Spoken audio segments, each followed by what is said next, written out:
নাকি যারা বিদেশে তারাও ভোট দিতে পারবো। তাই নাকি? বিদেশে বসে দেশের ভোট কেমনে দিবে? এইটাও সম্ভব।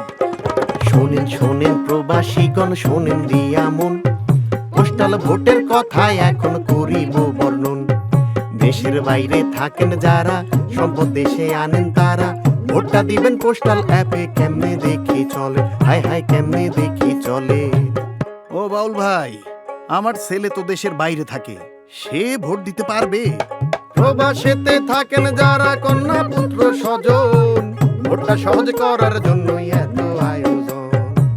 আপনার স্মার্টফোনের প্লে স্টোর বা অ্যাপ স্টোরে গিয়ে পোস্টাল ভোট বিডি লিখে অ্যাপটি ডাউনলোড করতে হবে। অ্যাপ খুলে রেজিস্ট্রেশন বাটন চাপুন। আপনি যে দেশে বর্তমানে অবস্থান করছেন তালিকা থেকে সেই দেশটি বেছে নিন। অবস্থানরত দেশে ব্যবহারকৃত নিজের মোবাইল নাম্বার উল্লেখ করতে হবে। নির্ধারিত জায়গায় নাম্বারটি টাইপ করুন। কিছুক্ষণ অপেক্ষা করলে উক্ত নাম্বারে একটি ওটিপি আসবে, সেটি দিয়ে নম্বরটি ভেরিফাই করুন। সবশেষে একটি পাসওয়ার্ড সেট করুন।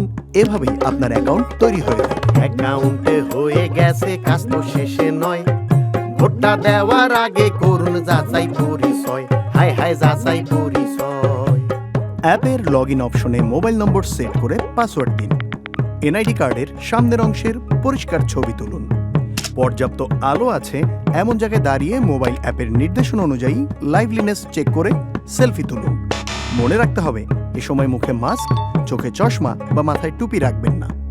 পাসপোর্টের প্রয়োজনীয় তথ্য দিন, না থাকলে চেকবক্স টিক করুন। যে ঠিকানায় ব্যালট পেতে চান তার পূর্ণ ঠিকানা সাবধানে পূরণ করুন। ভুল ঠিকানা দিলে ব্যালট হাতে পাবেন না। সকল তথ্য সঠিক দিলেই কেবল নিবন্ধন সম্পন্ন হবে।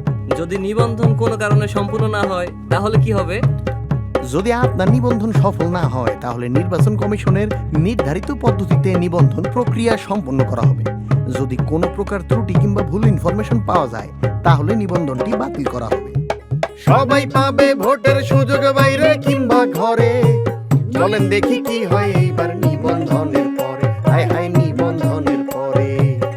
নির্বাচন কমিশন থেকে বাংলাদেশ ডাক বিভাগের মাধ্যমে আপনার ঠিকানায় একটি পোস্টাল প্যাকেট আসবে।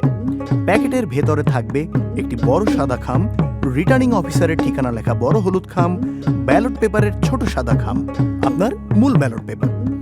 মূল ব্যালট পেপারে শুধু প্রতীক থাকবে, প্রার্থীর ছবি থাকবে না। আরও থাকবে একটি নির্দেশিকা, যার পেছনে থাকবে ঘোষণাপত্র। আরো শোনেন প্রবাসীরা, শোনেন দিয়া মন, ভোটের আগে লাগবে অ্যাপে ভেরিফিকেশন।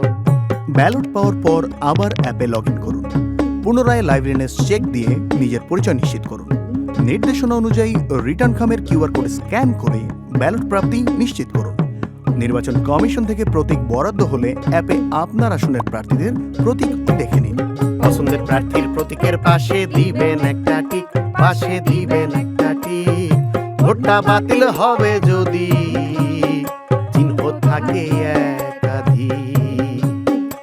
ও বাউল ভাই, আর কি আছে বাকি? নির্দেশিকা দেখে ঘোষণাপত্র পূরণ করে শেষে সাইন দিন। তথ্য যেন সঠিক থাকে তা আবার দেখে নিন। ব্যালট পেপারে টিক অথবা ক্রস চিহ্ন দেওয়ার পর ব্যালট পেপারটি সাদা ছোট ব্যালট খামে ভরে বন্ধ করে দিন। এরপর ঘোষণাপত্র পূরণ করে ব্যালট খাম সহ বড় হলুদ খামে ঢুকিয়ে খাম বন্ধ করুন। যত দ্রুত সম্ভব নিকটস্থ পোস্ট অফিস অথবা পোস্ট বক্সে জমা দিন। শোনেন শোনেন প্রবাসীরা, সকল কথা শেষে আপনার ভোটে জিতবে দেশ, থাকবো মিলে মিশে। এইবার কিন্তু ভোট দিতে পারবা বাবা। নির্বাচনে নির্বাচন, এটা কেমন প্রহসন, ত্রয়োদশ নির্বাচনে এইসব সুযোগ নাই। দেশের বাইরে থাইকা আমরা দেশের জন্য লড়াই করি, আমার ভোটটাও এইবার তোমরা গুইনা রাইখো ভাই, তোমরা গুইনা রাইখো ভাই। ব্যবহার করুন অফিসিয়াল লিংক অথবা অ্যাপ। কোড অথবা পাসওয়ার্ড কারোর সাথে শেয়ার করবেন না। ব্যালট পেপারে একটি মাত্র টিক বা ক্রস চিহ্ন দিতে হবে। আপনার ভোটের গোপনীয়তা বজায় রাখুন, কারোর সাথে শেয়ার করবেন না। মনে রাখবেন, ভোটের গোপনীয়তা ভঙ্গে আইনানুগ ব্যবস্থা সহ এনআইডি ব্লক করা হতে পারে।